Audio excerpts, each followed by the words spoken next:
Welcome to the Gladden Longevity Podcast with Dr. Jeffrey Gladden, where our passion is helping you to become an age hacker.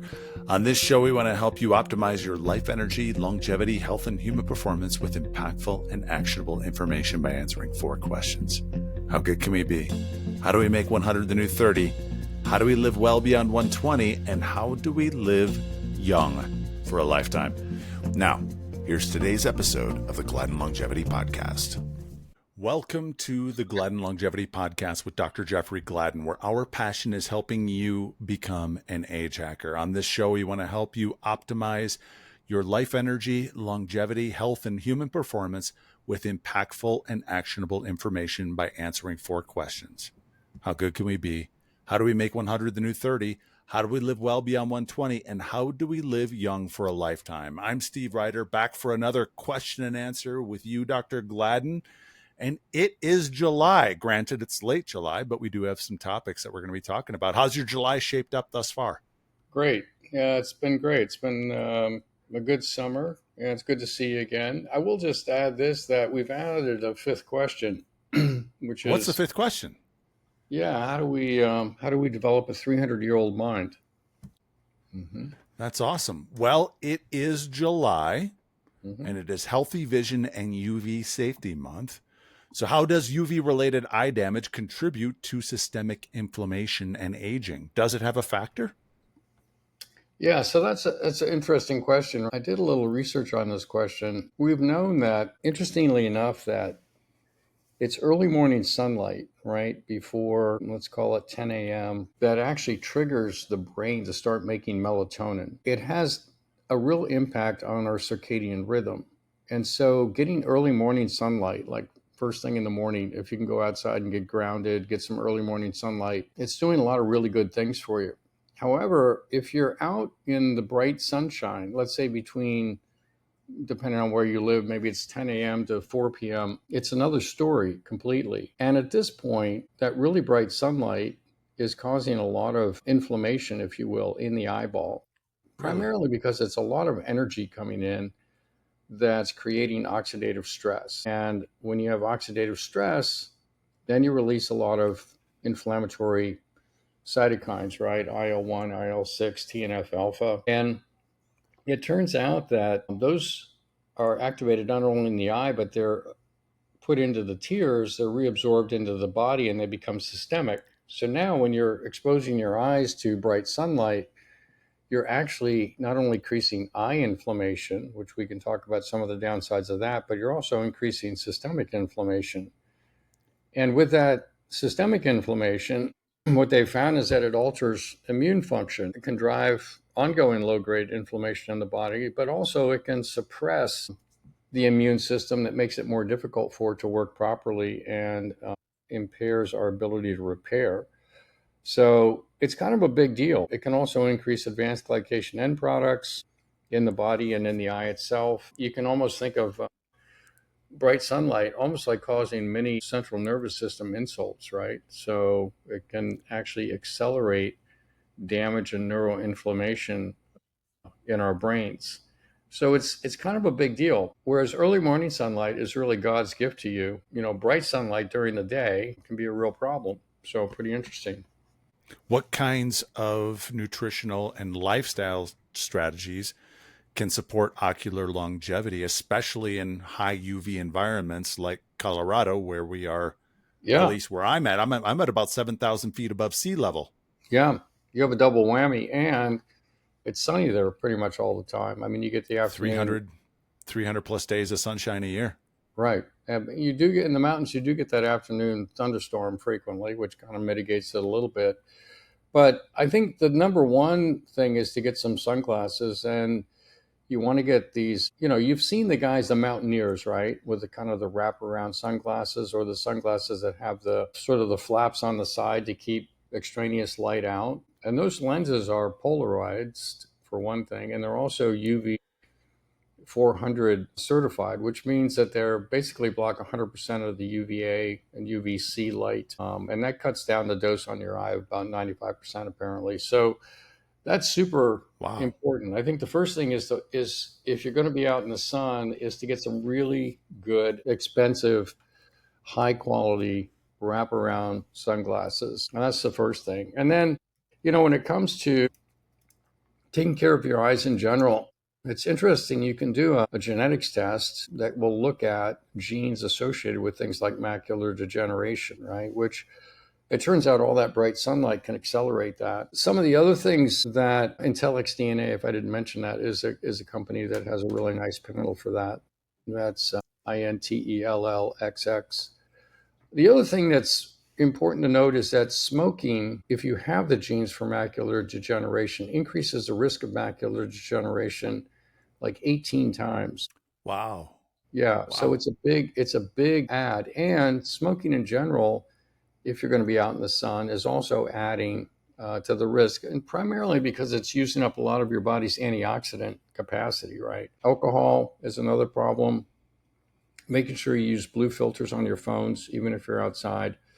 And then there's certain supplements that you can take, right? So there's one called AREDS, which is kind of a composite capsule that we use for people with a risk of macular degeneration. And it contains some vitamin C, vitamin E, a little bit of beta carotene, which is a precursor to vitamin A, some zinc oxide, and a little bit of copper.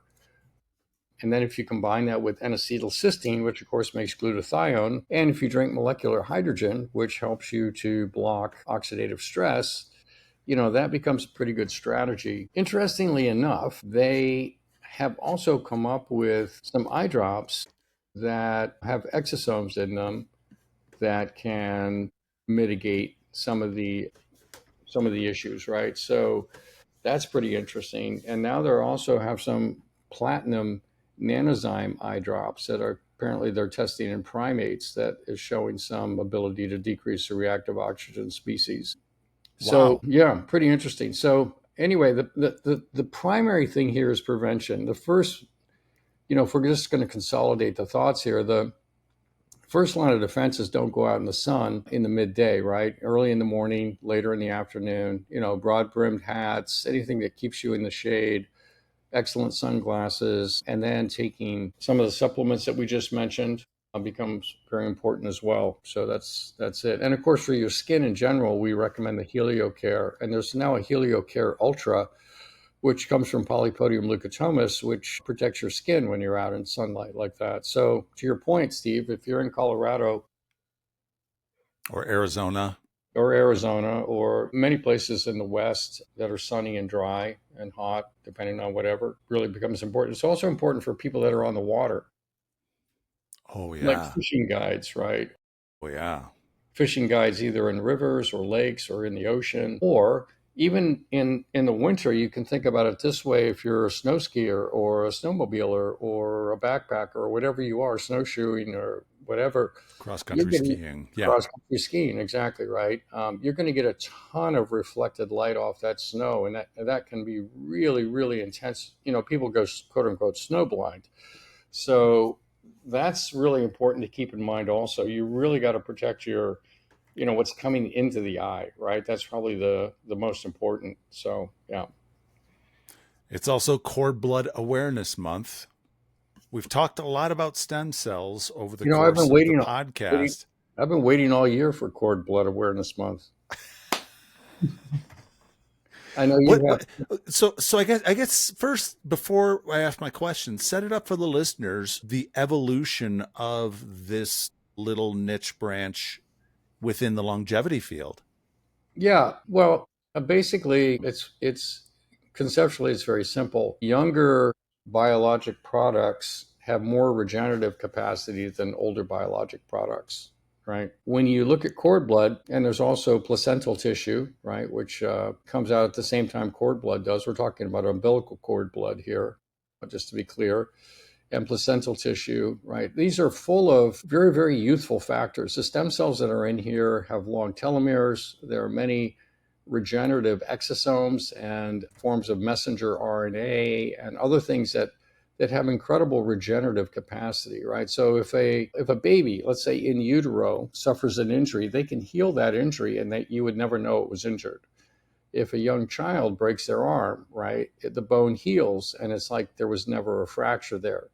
So very youthful tissues like cord blood, like placental tissue, things like that can be incredibly regenerative. And so that's why people are really interested in this. So, yeah. How is this potentially going to be used in the aging reversal?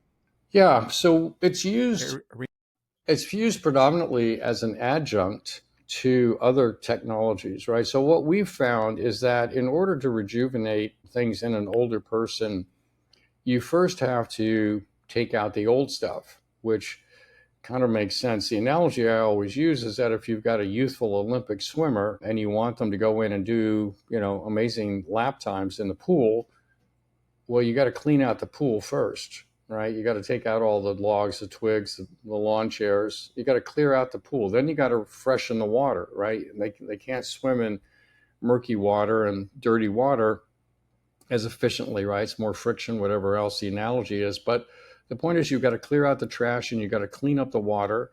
And then you allow them to go. And then you've got to feed them. You've got to give them the right nutrients and you've got to give them enough NAD and you've got to give them the right peptides and things like this, right? So when you actually get that right, when you get the sequence right, it's not just about a quote unquote stem cell or a cord blood product or a peptide for that matter. It's really how you clean up the environment, then how you energize the rejuvenation therapies, how you link them together, and then how you actually support them going forward with more NAD peptides that actually are signaling molecules that keep the body kind of in a healing mode, hormone optimization, thyroid optimization, things like that.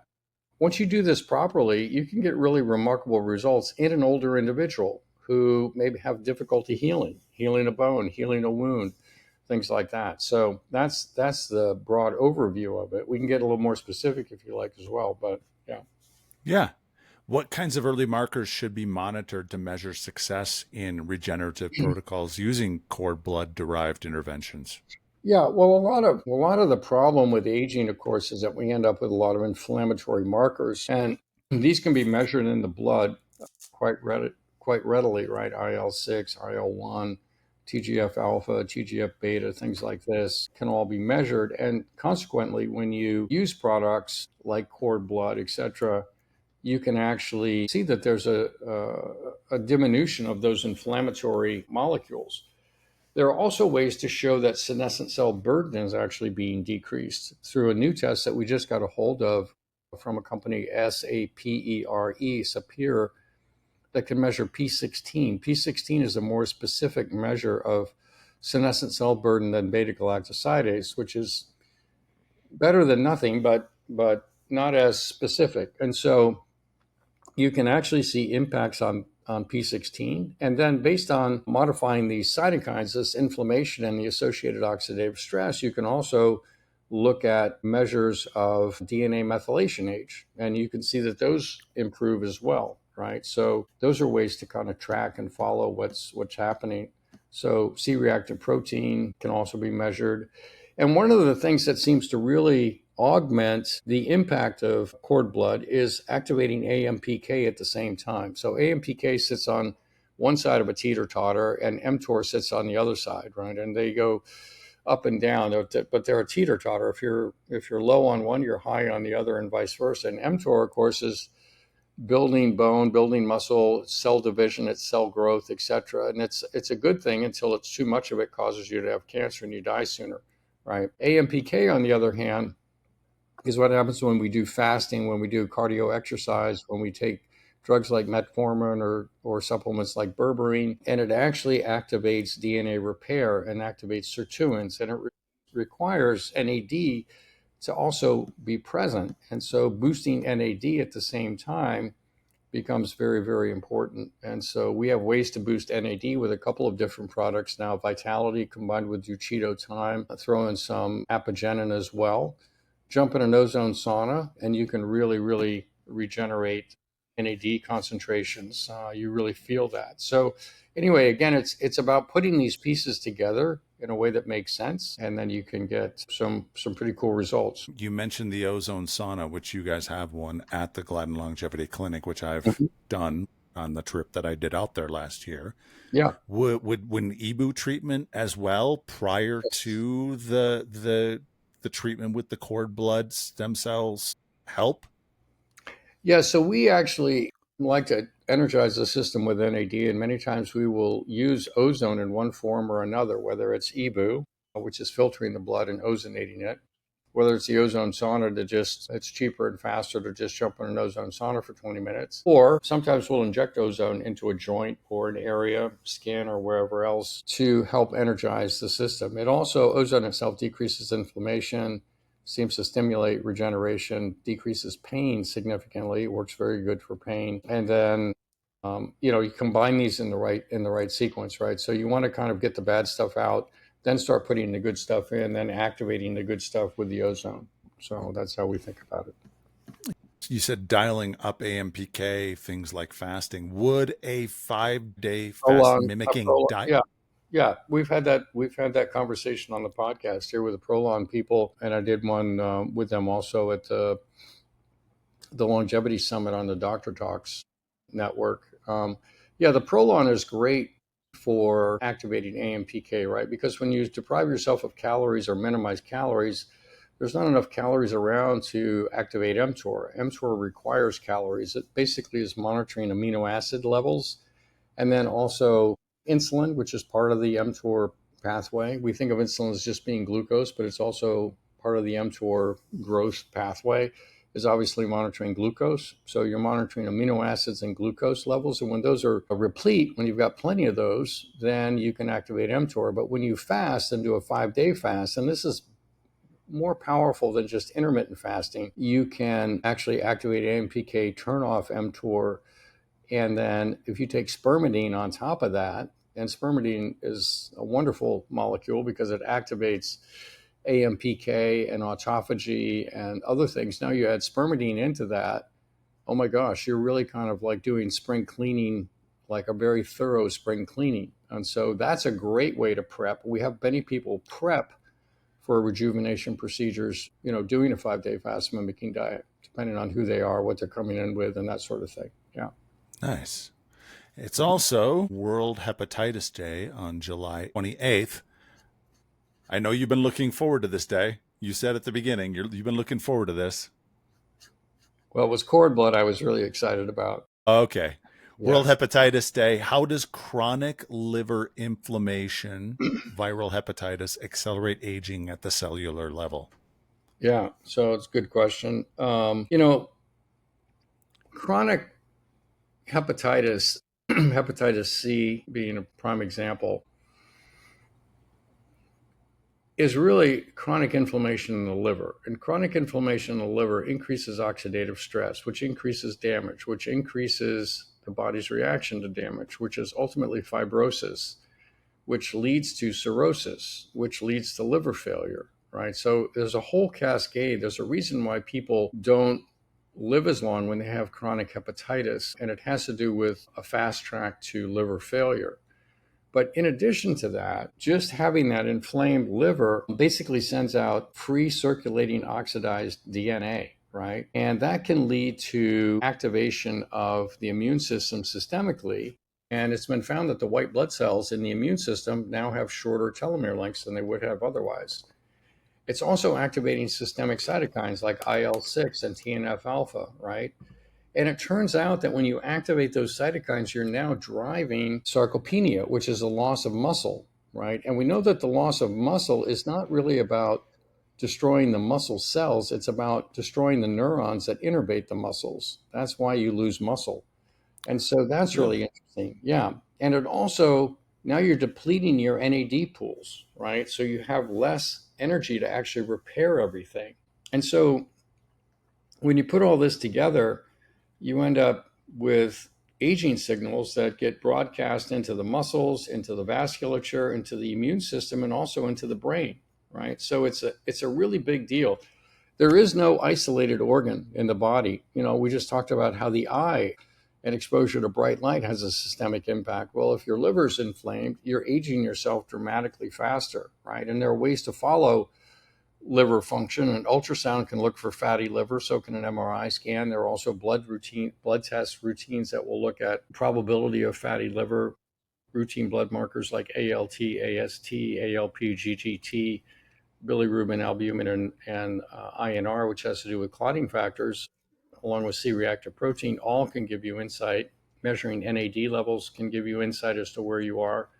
DNA methylation ages actually go up dramatically with chronic hepatitis, like 8 to 10 years, right, with chronic hepatitis. So you're aging yourself systemically across the board. So it's pretty dramatic. Yeah. What sorts of regenerative tools can restore liver health? Yeah. So, the biggest driver of liver problems is non-alcoholic fatty liver disease, right? The number of people that have chronic hepatitis is fairly small, but non-alcoholic fatty liver disease is predominantly related to either drinking too much alcohol or having insulin resistance, right? So I know it's non-alcoholic, but when you're drinking alcohol, you're actually changing the milieu and you become more sensitive to the other things. Now, if you drink a lot, you can damage the liver directly and cause problems, right? But non-alcoholic fatty liver disease sets the body up on this whole cascade of fat accumulation, inflammation, fibrosis, destruction, increased risk of liver cancer, and death from liver failure. So, when you talk about what can you do, well, some of the first things you can do is basically to control the lifestyle issues, right? So you don't want to be eating a lot of sugar. You want to monitor your insulin levels. You want to see what's happening there, right? You also want to look at liver function tests, et cetera. So you got to start there.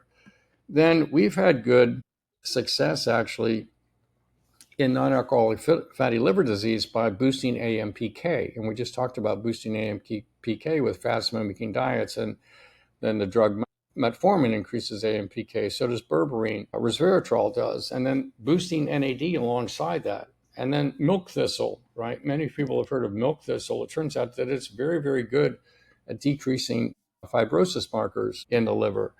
And then there's TUDCA and UDCA, right? TUDCA, TUDCA. Basically, these are metabolites of bile acids, and they actually improve many things in the body. They're kind of antioxidants in a way, but they also improve liver function. Then taking omega-3s can be good. And then when you want to get into the actual antivirals, right, there's a number of antivirals that they're quite expensive. They're antibodies typically, but those can be used to actually treat the underlying issue. You can add to that some of the stem cell infusions, mesenchymal stem cells, anything that will quiet some of the cord blood things that we talked about, anything that will help to quiet down the inflammation can be useful. So I remember it was actually a Living Beyond 120 podcast way back in your podcasting journey. Yeah. You guys were having success at reversing fatty liver disease, and I remember the guest at the time said within the regular doctor traditional medical community, they thought it was irreversible in general. We were told that. In fact, we had a guy that was on a transplant list. His father had died with cirrhosis, and he'd been placed on a transplant list because of the status of his liver. And we started him on a protocol. We know more now than we did then, right? So that was maybe 6 or 7 years ago. Yeah. And maybe at least 7 years ago. And we focused primarily on activating AMPK.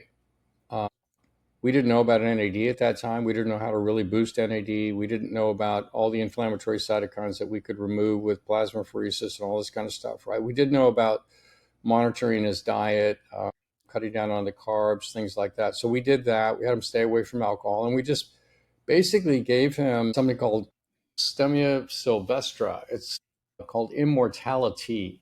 It's a tea, actually. It doesn't taste great, but it's a tea, and it's a known potent AMPK activator. So we didn't even use berberine or metformin. We used Immortality, and he went back to see his gastroenterologist about, I'm going to say 3 or 4 months later, and they did a follow-up echo in the office, ultrasound, because you can see fibrosis and fat on an ultrasound just in an office. You don't have to go for an MRI necessarily. And his liver had improved significantly. And they took him off the transplant list. And the guy said, I have never seen this before. And I'm like, well, that's cool. We like that. So welcome to our world, right? So yeah. I'm looking up immortality on the internet and I'm seeing some ideas. I'm going to have to get me some of this because I do enjoy some tea, Yeah. even though it doesn't taste good. Yeah. Well, If you if can always if mix it if with, I would assume if I'm doing a 5-day fast mimicking diet, or in that, yeah. when I'm focused on AMPK, on trying to rejuvenate my body, heal Yeah. DNA, that kind of stuff, that Yeah. adding that to what everything else I'm doing Yeah. would be a good thing. I would add that and some spermidine and some of the NAD precursors would be a good thing also. And we've done a podcast previously on a product called Mimeo, which is basically kind of a fast mimicking diet in a pill. And guess I've what is in Mimeo? Spermidine, high amounts of spermidine, Yeah. along with a little bit of niacin, and also some PEA and OEA. The PEA is good anti-inflammatory, particularly in the brain, and the OEA curbs appetite.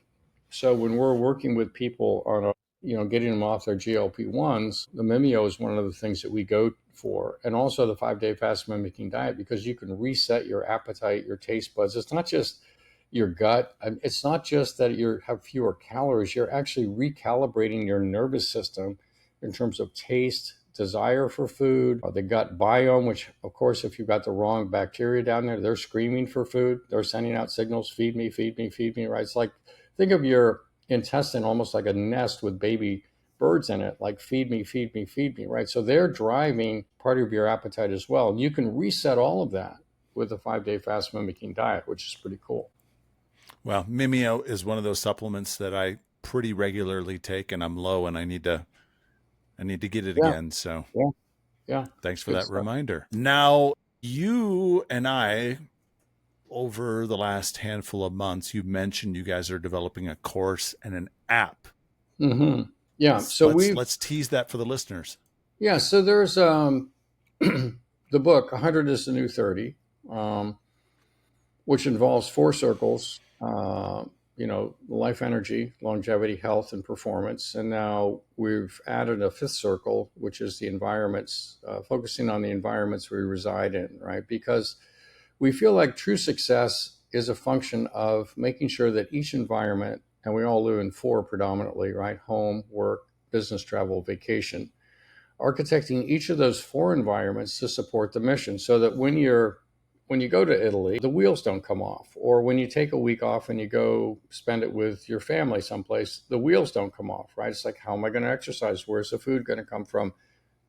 How easy can I make it for me to be able to take my supplements, things like that. So intentionally architecting at that level, but then also, what's the water quality? What's the air quality? Is there mold in the facility? All these kinds of things. If you architect that for people, all of a sudden it's so much easier for them to make progress, because they're being reinforced. Their progress is being reinforced in every environment they go into, right? So that's a big deal. So that's kind of the fifth circle. So we created a course to train people on actually how to implement. The book is full of tremendous information, right? But I wrote it in such a way that didn't end up being like terribly actionable, in the sense of, oh, okay, now I know what to do. It's like, now I understand what the problems are and I understand what the solutions could be, but I don't know exactly what to do for me based on the book, because it's hard to make a book that's specific to everybody. In the course, we're going to break it down so that people can actually see, okay, what tests do I need to do, and then what do I need to do about those tests when I get them, right? So this Yeah. is a course that we're bringing forward to the public. So we're excited about that. We've been working on it, refining it. We were going to bring it forward initially just for practitioners, and then we realized, this would probably have more benefit for more people if we brought it out to the general public, and of course, practitioners will benefit from it too. So we're reducing the cost significantly and trying to make it accessible for people. And we're still fine tuning it, but we should have it out fairly soon. So yeah, that's the idea behind the course. Let's learn, but not only that, but let's learn what I need to do and make it actionable. So Well, go to gladdenlongevity.com, sign up for the email list so that way you can be first to know when this comes out. And for many of those supplements that we talked about here on the podcast, they're available in the Gladden Longevity shop. Just go to gladdenlongevityshop.com, enter promo code podcast10 and get 10% off of your order. Yeah. Dr. Gladden, anything else? Yeah, we're working on an app that I'll tell you about. Super excited about this.